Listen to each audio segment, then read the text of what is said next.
Hey guys and welcome back to my channel GS with Abha. So guys, I'm so sorry कि मुझे videos post करने में थोड़ा time लग रहा है, but I want to tell you that इन दिनों मैं बहुत सारी बुक्स रीड कर रही हूँ, बहुत सारे नोट्स को रिवाइज कर रही हूँ, जिससे कि मैं आपको बहुत अच्छा क्वालिटी बेस्ड मटेरियल प्रोवाइड कर सकूँ जो आपके लिए और भी ज़्यादा बेनिफिशियल हो जाए. So then also I am promising you that कि मैं वीक में अप्रॉक्स 4 वीडियोस तो पोस्ट करूँगी ही आपके लिए, जिससे कि आप अगर मेरे वीडियो के लिए वेट कर रहे हैं तो आपको ज़्यादा वेट ना करना पड़े. और आज के टॉपिक के बारे में बात करने से पहले I want to discuss a few things. The first is that मैं आपको एक सजेशन देना चाहती हूँ. I want to suggest something. और मेरा सजेशन ये है कि आप जो भी नोट्स मेरे चैनल पे देखते हैं, मेरे वीडियोस में देखते हैं, उनको ज़रूर से ज़रूर नोट डाउन करिए. साथ ही अगर आप कुछ और वीडियोस या कुछ और चीज़ें नोटिस करते हैं या आप कोई नोट्स पढ़ते हैं तो उनमें और इनमें अगर आपको कोई भी सिमिलैरिटी दिख रही है या कोई ऐसी चीज़ जो कॉमन नहीं है दोनों में, आप उन चीज़ों को नोट डाउन करिए सो दैट वो आपके पास एक जगह रिकॉर्डेड हो, एक जगह आपका पूरा नोट्स बन चुका हो और आपको रिविज़न करते वक्त बहुत सारी जगहों का रेफरेंस ना लेना पड़े. This is the first thing. The next thing is that I want to request you that जो लोग मेरे चैनल में नए हैं प्लीज़ मेरे चैनल को सब्सक्राइब करिएगा. नेक्स्ट थिंग, आप वीडियो पूरा देखिए, बिकॉज हम कोई व्लॉगर्स नहीं हैं कि अगर आप वीडियो बीच से छोड़ देंगे तो आप नेक्स्ट व्लॉग समझ नहीं पाएंगे. We are creating educational videos, और एजुकेशनल वीडियोज़ आपको तब समझ में आएंगे जब आप पहले वीडियो को दूसरे वीडियो से लिंक कर पाएंगे, और वो तब पॉसिबल है ना जब आप पूरे वीडियोज़ को देखें और अच्छे से उसको समझ सकें. तो I am requesting you all कि अगर आपको मेरी वीडियोस समझ में आ रहे हैं, पसंद आ रहे हैं, then definitely watch till end so that आप नेक्स्ट वीडियो को और भी अच्छे से समझ सकें. The last thing is that आप मेरे चैनल को सब्सक्राइब कर रहे हैं, वीडियोस को भी लाइक करिए और जितना हो सके शेयर करिए, जिससे कि अगर मेरे वीडियोस आपके लिए बेनिफिशियल हो रहे हो तो वो और भी लोगों के लिए बेनिफिशियल हो सकें. This is my humble request. Now coming up to the topic. तो आज का टॉपिक जो है वो लास्ट वीडियो का कॉन्टिन्यूएशन होगा. लास्ट वीडियो में हमने पढ़ा था एक्ट के बारे में जो ब्रिटिशर्स ने लॉन्च किए थे. उन एक्ट्स में चार्टर एक्ट था, चार्टर एक्ट ऑफ 1833 और 1853. और आज हम उसके आगे पढ़ेंगे गवर्नमेंट ऑफ इंडिया एक्ट और इंडियन काउंसिल एक्ट 1861. मैं आपको बता देती हूँ कि जो इंडियन काउंसिल एक्ट यानी कि भारतीय परिषद अधिनियम 1861 है, हम उसके बारे में ही आज इस वीडियो में डिस्कस करेंगे. बल्कि बाकी जो इसके 2 पार्ट आएंगे, 1892 में एक आता है और एक 1909 में, उसके बारे में हम आगे के वीडियोस में बात करेंगे. सो ये तो हो गया वीडियो के बारे में. Now let's get into the video. Okay, हमारा पहला टॉपिक है गवर्नमेंट ऑफ इंडिया एक्ट. इस एक्ट के बारे में जानना बहुत ज़रूरी है. सो इस एक्ट को जानने के लिए आपको सबसे पहले इसकी डेट पर बिल्कुल फोकस करना चाहिए. आपको ईगल्स व्यू रखना चाहिए एक एक पॉइंट पर. तो 1858 की डेट जब भी आए तो आपको याद होना चाहिए कि एक साल पहले ही एक बहुत बड़ा विद्रोह हुआ था, रिवोल्ट ऑफ 1857, जिसे भी कहा भी गया है कि ये इंडिपेंडेंस के लिए पहला विद्रोह था, भारत में आज़ादी के लिए पहला विद्रोह था. तो ये एक्ट उस विद्रोह के द्वारा जो परिस्थितियां उत्पन्न हुई थी बाद में, उस विद्रोह के होने के बाद जो भी सर्कमस्टांसेस हो गए थे इंडिया में, उसको कंट्रोल करने के लिए लॉन्च किया गया था. इस एक्ट में बहुत सारी चीज़ें थी. सबसे इम्पॉर्टेंट चीज़ तो ये थी कि जो ईस्ट इंडिया कंपनी थी उसको अबॉलिश कर दिया गया था, बैन कर दिया गया था. ईस्ट इंडिया कंपनी क्या थी? एक ट्रेडिंग कंपनी थी जो इंडिया आई थी 1600 में. धीरे धीरे उसने दीवानी राइट्स ऑप्ट कर लिए और उसके बाद धीरे धीरे वो इंडिया को रूल भी करने लगी. लेकिन इस एक्ट के बाद ईस्ट इंडिया कंपनी को यहाँ से अबॉलिश कर दिया, बैन कर दिया गया और सारी पावर्स क्राउन के पास आ गई, डायरेक्ट क्वीन के पास सारी पावर्स आ गई. अब ऐसा कैसे पॉसिबल हुआ? ये सब चीज़ें कैसे हुई? ये रिवोल्ट ऐसे कैसे हो गया? तो लेट मी टेल यू कि जो ब्रिटिशर्स थे वो जब इंडिया आए तो उन्होंने भारत की कुछ चीज़ों को ऑब्जर्व किया और नोटिस किया कि जो इंडियंस हैं इनमें यूनिटी नहीं है, ये एजुकेटेड नहीं है, इनके पास कोई लीडर नहीं है, ये यूनाइट नहीं है. ये सब चीज़ें इनको लगी और ये फैक्ट भी था कि इंडिया के पास ऐसी कोई चीज़ नहीं थी. जो राजा थे वो आपस में ही लड़ा भिड़ा करते थे. मगर जब ये रिवोल्ट हुआ तब ब्रिटिशर्स को समझ में आया कि ज़रूरी नहीं कि एक राजा ही लोगों को लीड कर सके, एक लीडर को होना बहुत ज़रूरी है। जब भी आप कोई सोसाइटी के लिए चेंज चाहते हैं तो आपके पास एक लीडर होना चाहिए जो आपको मार्गदर्शन दे सके। तो उस चीज़ की इंडिया को बहुत ज़रूरत थी और ये 1857 के रिवोल्ट में बहुत साफ साफ दिखा, जाहिर हो गया कि तात्या तोपे, रानी लक्ष्मीबाई, इन जैसे लोग भारत में थे, भारत में उस समय से थे। तो ब्रिटिशर्स की आंखें खुल गई जब उन्होंने देखा कि इतनी बड़ी तादाद में लोग, इतनी बड़ी तादाद में उनके सैनिकों पर हमला हो गया और उनको पता नहीं चला। तो इन सब चीज़ों को देखते हुए और इन सब चीज़ों का जिम्मेदार ईस्ट इंडिया कंपनी को समझते हुए क्राउन ने क्या किया, उनसे सारी पावर्स छीन करके उनको बैन कर दिया। तो ये फर्स्ट थिंग हुई। अब इसके फीचर्स को समझते हैं। तो फीचर्स में तो सबसे इम्पॉर्टेंट थिंग जो हुई वो ये थी कि जो गवर्नमेंट थी इंडिया की, अब वो क्वीन के नाम से, in the name of her majesty, इस फ्रेज का यूज़ करके हर ऑफिशियल काम को किया जाता था। सेकेंड पॉइंट है कि it change the designation of governor general of India to that of viceroy of India who was the direct representative of crown in India. आप लास्ट वीडियो में पढ़ चुके होंगे कि गवर्नर जनरल ऑफ इंडिया बना। अगर आपने नहीं पढ़ा है तो definitely you should go and watch the previous videos. तो रेगुलेटिंग एक्ट में क्या हुआ, रेगुलेटिंग एक्ट में सबसे पहले क्या था कि हमारे इंडिया में 3 प्रेसिडेंसीज थी, बॉम्बे, मद्रास और बंगाल, और उनके गवर्नर हुआ करते थे। लेकिन रेगुलेटिंग एक्ट में गवर्नर ऑफ बंगाल को गवर्नर जनरल ऑफ बंगाल बना दिया गया। ओके, लेकिन वो वर्क नहीं किया, वो टॉपिक जो उन्होंने पोस्ट बनाई वो उतने अच्छे से काम नहीं की। तो चार्टर एक्ट ऑफ 1833 में उनको क्या करना पड़ा, गवर्नर जनरल ऑफ बंगाल को गवर्नर जनरल ऑफ इंडिया बना दिया, और पावर्स के साथ, और ज़्यादा पावर्स दे करके। तो ये चीज़ यहाँ पर हुई। उसके बाद अभी भी अगर इतना बड़ा रिवोल्ट हो गया, यानी कि वो चीज़ उतने अच्छे से काम नहीं कर पाई, तो इन्होंने क्या किया, गवर्नर जनरल ऑफ इंडिया का पद चेंज करके वाइसरॉय ऑफ इंडिया बना दिया। तो इंडिया के पहले वॉइसरॉय थे लॉर्ड कैनिंग, और ये जो वॉइसरॉय थे ये डायरेक्ट रिप्रेजेंटेटिव थे क्वीन के, क्राउन के, इंग्लैंड की पार्लियामेंट के डायरेक्ट रिप्रेजेंटेटिव होते थे, और ये पूरी तरीके से अकाउंटेबल होते थे क्राउन को। ये एक तरीके से यहाँ के ऐसे रूलर थे, मैंडेटरी रूलर, जो क्वीन थी उनके सिर्फ रिप्रेजेंटेटिव थे, यानी कि क्वीन का एक एक वर्ड यहाँ पर फॉलो कराने का काम इनका था, और यहाँ की हर रिपोर्ट को, हर प्रॉब्लम, हर जो भी चीज़ें लॉन्च होंगी उन सब चीज़ों की रिपोर्ट क्वीन तक पहुंचाने का भी काम इनका था। तो first viceroy of India was Lord Canning. इसके साथ एक चीज़ और हुई कि डबल गवर्नमेंट सिस्टम जो था उसको पूरी तरीके से ख़त्म कर दिया गया। अब डबल गवर्नमेंट सिस्टम क्या था, डबल गवर्नमेंट सिस्टम ये था कि जब रेगुलेटिंग एक्ट लॉन्च किया तो रेगुलेटिंग एक्ट में उन्होंने बनाए थे कोर्ट ऑफ डायरेक्टर, जो कि गवर्नर जनरल ऑफ बंगाल की हेल्प करेंगे, और जो हर प्रकार के, यानी कि सिविल, पॉलिटिकल, सोशल, इकोनॉमिकल, हर प्रकार के अफेयर्स को मैनेज करेंगे, वो थे कोर्ट ऑफ डायरेक्टर्स। फिर लेकिन वो अकेले उन सब चीज़ों को मैनेज नहीं कर पाया, तो पिट्स इंडिया एक्ट 1784 में क्या किया गया, बोर्ड ऑफ कंट्रोल बना दिया गया along with court of directors. तो इन दोनों के बीच में पावर्स बांट दी गई। कैसे बांटी गई, कोर्ट ऑफ डायरेक्टर्स को कमर्शियल अफेयर्स मैनेज करने थे, बोर्ड ऑफ कंट्रोल को पॉलिटिकल अफेयर्स मैनेज करने थे। लेकिन ये सिस्टम अगर वर्क किया होता तो इतना बड़ा रिवोल्ट आसानी से नहीं हुआ होता, और ब्रिटिशर्स को कुछ तो आइडिया होता ना, तो ये चीज़ भी ब्रिटिशर्स के सामने आई। इसलिए क्वीन ने इस सिस्टम को भी पूरी तरीके से अबॉलिश कर दिया, ख़त्म कर दिया। तो यहाँ से डबल गवर्नमेंट सिस्टम भी अबॉलिश हो जाता है। उसके बाद क्या होता है, एक नया ऑफिस बनता है, एक नया सिस्टम बनता है जिसे कहते हैं secretary of state system. Secretary of India बनाया जाता है, secretary of state of India. इसमें क्या होता है, इसके पास पूरी पावर्स होती हैं, अथॉरिटी होती है, कंट्रोल होता है एडमिनिस्ट्रेशन पर, कि भारत में शासन प्रशासन कैसे किया जाएगा, दोनों चीज़ों पर, शासन भी और प्रशासन भी। साथ ही सेक्रेटरी के जितने मेंबर्स होते हैं वो सब ब्रिटिश कैबिनेट के मेंबर्स होते हैं, वो सब ब्रिटिश कैबिनेट के लोग होते हैं, और क्वीन के और पार्लियामेंट के विश्वसनीय लोग होते हैं। इसलिए इनको यहाँ भेजा जाता है। क्यों, क्योंकि अब की बार ये क्या करेंगे, ये ब्रिटिश रूल जैसे काम करता है, जैसे ब्रिटेन में काम किया जाता है, वैसे ही यहाँ पर इंडिया में भी काम करेंगे। इस उद्देश्य से इनको यहाँ भेजा जाता है, और ये अल्टीमेटली रिस्पॉन्सिबल भी उन्हीं को होते हैं, यानी कि ब्रिटिश पार्लियामेंट और क्वीन को डायरेक्टली।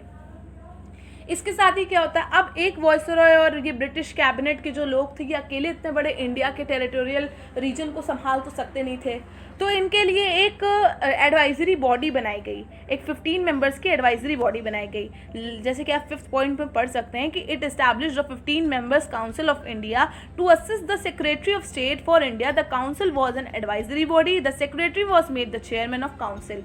तो यहाँ पर क्या होता है कि काउंसिल ऑफ इंडिया बनाई जाती है। ये एक 15 मेंबर्स की एडवाइजरी बॉडी होती है जो सेक्रेटरी ऑफ स्टेट्स को एडवाइस करती कि ये चीज़ें करनी चाहिए, ये कानून हमारे लिए ख़राब होंगे या देश में लागू होना इतना आसान नहीं होगा, ये देश के लोगों को भड़का सकते, ये सब चीज़ें काउंसिल ऑफ इंडिया बताती थी। साथ ही इस बॉडी के जो चेयरमैन थे वो सेक्रेटरी थे, किसके, इसी स्टेट वाली ऑर्गेनाइजेशन के, इसी स्टेट वाले ऑफिस के। तो ये चीज़ हो गई सेक्रेटरी। साथ ही क्या हुआ, इसमें एक नई चीज़ आई, suing. You know the word sue. Sue मतलब केस करना। तो इसमें क्या हुआ, स्टेट और काउंसिल जो दोनों थे वो कॉर्पोरेट बॉडी थे और इन पर केस किया जा सकता था। ये भी किसी पर केस कर सकते थे और इन पर भी केस किया जा सकता था, दोनों इंग्लैंड और इंडिया में, दोनों जगह पर। ये था हमारा गवर्नमेंट ऑफ इंडिया एक्ट। आपने इसको अच्छे से समझ लिया होगा, होप कि आपको इसमें कोई डाउट नहीं होगा। Now coming up to Indian council act of 1861। जैसे कि यहाँ पे लिखा है कि ये 3 एक्ट्स हैं, तो हम आज सिर्फ 1861 के बारे में पढ़ेंगे, उसके फीचर्स पढ़ेंगे और नेक्स्ट वीडियो में आगे इन पर चर्चा करेंगे। तो 1861 में क्या हुआ, जैसे ये रिवोल्ट होता है 1857 का, तो ब्रिटिश गवर्नमेंट को बहुत सारी चीज़ें फील होती हैं। तो उनमें से सबसे इम्पॉर्टेंट चीज़ ये होती है कि अब वो इंडिया में बिना ये जो हमारे इंडियन होते हैं इनके बिना काम नहीं कर सकता। क्यों? क्योंकि कुछ ऐसे रिप्रेजेंटेटिव्स होने चाहिए जो इंडियन मूल के हों, जिसकी बात सुनने में लोगों को इंटरेस्ट आए, जिसकी बात मानने में लोगों को इंटरेस्ट आए। तो ये चीज़ उनको लगी। जैसा कि यहाँ लिखा है, after the great revolt of 1857 the British government felt the necessity of seeking the cooperation of Indian administration. तब पहली बार ब्रिटिशर्स को ऐसा लगा कि भारतीयों की एडमिनिस्ट्रेशन में ज़रूरत पड़ेगी। क्यों? क्योंकि आने वाले समय में ऐसे विद्रोह किए जा सकते हैं, हो सकते हैं, अगर हमने उनको इसमें शामिल नहीं किया। तो ये चीज़ हुई। तो इस पॉलिसी को अडॉप्ट भी किया गया, इनैक्ट भी किया गया और ये 3 बार में इनैक्ट हो पाई कम्प्लीटली। ये कौन से थे? इंडियन काउंसिल एक्ट थे। 1861 था, 1892 था और 1909। यानी कि इंडियन काउंसिल एक्ट बेसिकली सिर्फ इतना था। अब इन तीनों ईयर के फीचर्स अलग हैं कि क्या क्या पॉलिसीज़ तीनों अलग अलग फीचर्स ईयर्स में आई थी। तो 1861 के उसमें क्या हुआ था, It made the beginning of representative institutions by associating Indians with the law making process. पहली बात तो ये हुई कि जो इंडियंस थे इनको रिप्रेजेंटेटिव्स बनाया गया। इंडिया के बहुत सारे ऐसे इंस्टीट्यूशंस की शुरुआत हुई जो रिप्रेजेंटेटिव्स थे इंडियंस के और लॉ मेकिंग प्रोसेस में हेल्प करते थे। और इसीलिए वाइसरॉय को कुछ ऐसे लोगों को नॉमिनेट करना था जो लॉ मेकिंग प्रोसेस यानी कि लेजिस्लेटिव में और एडमिनिस्ट्रेशन में भी उनकी हेल्प कर सकें, जिससे कि इंडिया में दोबारा ऐसी कोई रिवोल्ट वाली स्थिति उत्पन्न ना हो सके। ये चीज़ यहाँ पर एश्योर की गई।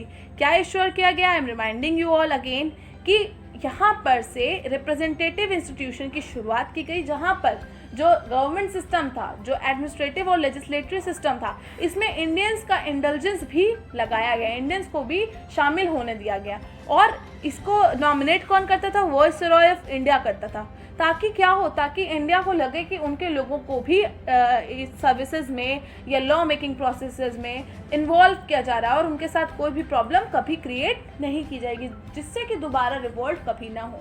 अब ऐसे कौन से लोग थे जिनको लॉर्ड कैनिंग यानी कि फर्स्ट वाइसरॉय ऑफ इंडिया ने नॉमिनेट किया था? तो ऐसे 3 लोग थे। Raja of Banaras, definitely learn these, raja of Banaras, the maharaja of Patiala and sir Dinkar Rao. ये 3 लोग थे। इन तीनों को लॉर्ड कैनिंग ने 1862 में नॉमिनेट किया था रिप्रेजेंटेटिव इंस्टीट्यूशंस में।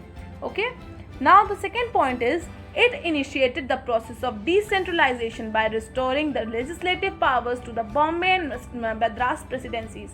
अब जैसे कि हमने पढ़ा कि जो रेगुलेटिंग एक्ट था उसमें जो गवर्नर ऑफ बंगाल था उसको गवर्नर जनरल ऑफ बंगाल बना दिया गया था और बॉम्बे और मद्रास से लेजिस्लेटिव पावर्स को छीन लिया गया था। तो उससे क्या हुआ, अगर वहाँ पर लेजिस्लेटिव पावर्स होती तो उनके अकॉर्डिंग लॉज बनते और शायद ये प्रॉब्लम ना आती। लेकिन यहाँ पर सब कुछ उल्टा हो गया, रिवोल्ट हो गया, लोगों में विद्रोह की भावना आने लगी। तो उसको कंट्रोल करने के लिए, और इतना आसान नहीं था इंडिया जैसे देश को रूल करना, गवर्न करना, खासकर जब लोगों में भी उम्मीद आ जाए कि वो रिवोल्ट कर सकते हैं। तो उन्होंने क्या किया, ब्रिटिशर्स ने ये किया कि उन्होंने डिसेंट्रलाइजेशन पावर को प्रोसेस को यूज़ करना शुरू किया। डिसेंट्रलाइजेशन क्या होता है? एकीकरण। डिसेंट्रलाइजेशन में पावर सिर्फ एक के हाथ में होती है और उस टाइम पे power governor general of India के हाथ में थी, यानी कि वाइसरॉय, जो कि अभी प्रेजेंट टाइम पे बन गया था।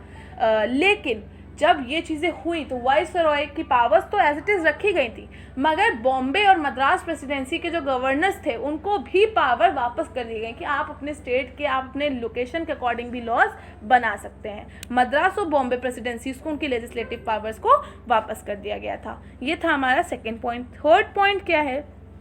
It also provided for the establishment of new legislative council for Bengal, northwestern provinces and Punjab। अब यहाँ पर एक चीज़ और हुई, एक ऐसा सिस्टम चला कि बंगाल के लिए नई लेजिस्लेटिव काउंसिल बनाई गई, नॉर्थ वेस्टर्न पार्ट यानी कि जम्मू कश्मीर, पंजाब, राजस्थान साइड के एरियाज़ के लिए भी एक नई प्रोविंस बनाई गई जिसमें कि लेजिस्लेटिव काउंसिल होगी, और पंजाब के लिए भी इसमें एक नॉर्म्स के तौर पर लेजिस्लेटिव काउंसिल बनाई गई, जिससे कि पूरा इंडिया कवर हो सके और क्षेत्रों के अनुसार और उनकी ज़रूरतों के अनुसार वहाँ के फीचर्स को, वहाँ के सिस्टम को देखते हुए, वहाँ के सर्कमस्टांसेस को देखते हुए लॉ बनाया जाए। ऐसा ना हो कि हम दिल्ली को या सेंट्रल इंडिया को देखते हुए लॉ बना रहे हैं और कहीं पर कोई और विद्रोह करने की भावना उठ रही है, तो ये चीज़ कंट्रोल नहीं की जा सकती थी। इसके लिए उन्होंने क्या किया? डिसेंट्रलाइजेशन किया और साथ ही नई लेजिस्लेटिव काउंसिल्स का एस्टैब्लिशमेंट किया।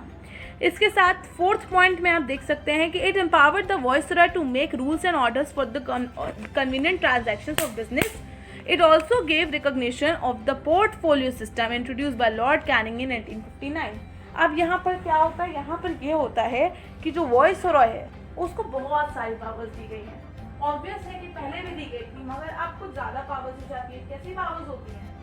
अब उसको पावर्स दी जाती हैं कि वो कुछ रूल्स जो कि सेंट्रल गवर्नमेंट, जैसे कि हम एग्जाम्पल लेते हैं कि कुछ ऐसे लॉज और नियम होते हैं जो सेंट्रल गवर्नमेंट बनाती है और वो पूरे देश में चलते हैं, ओके, और कुछ ऐसे रूल होते हैं जो स्टेट गवर्नमेंट बनाती है, वो स्टेट में ही रहते हैं। यही चीज़ वहाँ पर भी हुई कि जो वाइसरॉय था उसको बहुत सारी पावर्स दी गई थी और वो रूल्स और लॉज बनाता था according to transaction of business, मतलब कि जैसे उसको देश को गवर्न करना था, देश में जिस हिसाब से चीज़ें चल रही थी उस अकॉर्डिंगली वो क्या करता था? रूल्स और नियम बनाता था, कानून बनाता था, और अगर कोई चेंजेस करने होते तो वो चेंजेस भी करता था। इसके साथ एक पोर्टफोलियो सिस्टम की शुरुआत की गई। पोर्टफोलियो लॉर्ड कैनिंग ने ही इंट्रोड्यूस किया था 1859 में। इसके अंडर क्या होता था? इसके अंडर ये होता था कि a member of the viceroy's council was made in charge of one और more department of the government and was authorized to issue final orders on behalf. मतलब कि वाइसरॉय अब हर रूल और नियम पे तो काम नहीं कर सकता। जैसे कि हम एग्जांपल फिर से एक लेते हैं पहले, कि जैसे प्रेसिडेंट है, प्रेसिडेंट को कहा जाता है कि एग्जीक्यूटिव बॉडी का हेड होता है। जितने भी डीएम होते हैं या आईपीएस आईएएस ऑफिसर्स होते हैं, इन सब का हेड प्रेसिडेंट होता है। इनका जो अपॉइंटमेंट होता है वो भी प्रेसिडेंट करता है और इनको हटाने का हक भी सिर्फ प्रेसिडेंट को होता है। तो वाइसरॉय भी ऐसे ही था। वाइसरॉय पूरे कंट्री को तो मैनेज नहीं कर सकता था, तो उसने क्या किया? उसने हर एक या दो डिपार्टमेंट के ऊपर एक हेड लगा दिया, एक अपना रिप्रेजेंटेटिव लगा दिया, और वो रिप्रेजेंटेटिव क्या करते थे? उस चीज़ को एनालाइज करके उसके ऊपर रूल्स और लॉज निकाल देते थे वाइसरॉय के नाम से। तो ये पोर्टफोलियो सिस्टम था, ओके। और उनके मैटर्स को वो ऑफ कोर्स वाइसरॉय से डिस्कस भी करते थे ज़रूरत के टाइम पर या टाइम आने पर, ओके। तो ये पोर्टफोलियो सिस्टम था। ये पोर्टफोलियो सिस्टम लॉर्ड कैनिंग ने ही इंट्रोड्यूस किया था 1859 में। अब नेक्स्ट है कि it empowered viceroy to issue ordinance. अब ऑर्डिनेंस जो हम अभी समझते हैं कि ऑर्डिनेंस प्रेसिडेंट इशू करता है इंडिया में, ऐसी ऑर्डिनेंस वाइसरॉय भी इशू करने लगा था। कब से? इसी एक्ट से, इंडियन काउंसिल एक्ट ऑफ 1861 से वाइसरॉय भी ऑर्डिनेंस इशू कर सकता था बिना लेजिस्लेटिव काउंसिल की हेल्प लिए, बिना लेजिस्लेटिव काउंसिल के सजेशन के, बिना लेजिस्लेटिव काउंसिल को खबर किए वो ऑर्डिनेंस इशू कर देता था। और इस टाइप के ऑर्डिनेंस की लाइफ 6 मंथ ही होती थी। 6 महीने बाद वो ऑर्डिनेंस पूरी तरीके से समाप्त हो जाता था, ख़त्म हो जाता था। अब बहुत सारे लोगों को ऑर्डिनेंस वर्ड नहीं पता होगा, तो let me tell you, ordinance is a temporary law which is not put to vote due to emergency. Ordinance अक्सर एमरजेंसी में लागू किए जाते हैं और ये लॉज के बराबर ही होते हैं। इनका पावर जो होता है वो लॉज के बराबर ही होता है, मगर ये लॉ नहीं होते, ये कानून नहीं होते। क्यों? क्योंकि इन पर डिबेट नहीं होती है, इनके ऊपर वोटिंग नहीं होती है, और ये बहुत सारे लोगों की सहमति से नहीं किए जाते हैं। इनको या तो प्रेसिडेंट ऑफ इंडिया लॉन्च करता है, और अभी जब हम वाइसरॉय की बात करें तो उस टाइम पर ये वाइसरॉय लॉन्च करता था। लेकिन 6 महीने के अंतराल में जब ये लॉन्च किए जाते हैं, उसके 6 महीने के अंदर अंदर इनकी पावर एक लॉ के बराबर ही होती है। इनको इम्प्लीमेंट करते वक्त इनको लॉ के तौर पर ही माना जाता है। तो ये ऑर्डिनेंस होता है। तो आज का ये रेगुलेटिंग एक्ट 1861 पूरी तरीके से कंप्लीट हो गया। मैंने सारे पॉइंट्स जो मुझे लगते हैं मैंने कवर कर दिए हैं। आई होप कि आपको समझ में आया हो। और लेट मी टेल यू कि नेक्स्ट वीडियो में हम इसी के आगे बात करेंगे। We will be talking about Indian council act further of 1892 and 1909। Okay और इसके साथ हम 2-3 चीज़ों पर और बात करेंगे। वो 2-3 चीज़ें ये होंगी कि we will be talking about Indian council act as well as government of India act of 1919। Okay तो ये सब चीज़ें हम उसके बारे में पढ़ेंगे और साइमन कमीशन भी हम पढ़ेंगे। सो मैंने आपको नेक्स्ट वीडियो का एक प्रीव्यू दे दिया है ताकि आप अगर चाहें तो आप थोड़ा सा बुक्स वगैरह का हेल्प ले सकते हैं। Let's meet in the next video. I'll be posting it as soon as possible. Please subscribe to my channel, hit the like and share to as many as possible. Okay, if you will subscribe to my channel, it will boost me up to promote my channel to a better and better study material. And if you will share, it will be helpful for many of your type aspirants. आपके जैसे जो लोग aspirants हैं UPSC या other government services के या कोई भी सर्विस के, उनके लिए भी ये हेल्पफुल होगा। तो आप अगर सब्सक्राइब और लाइक और शेयर करते हैं तो ये मुझे मोटिवेट करता है और साथ ही दूसरों को भी हेल्प करता है। Hope you all enjoy the video.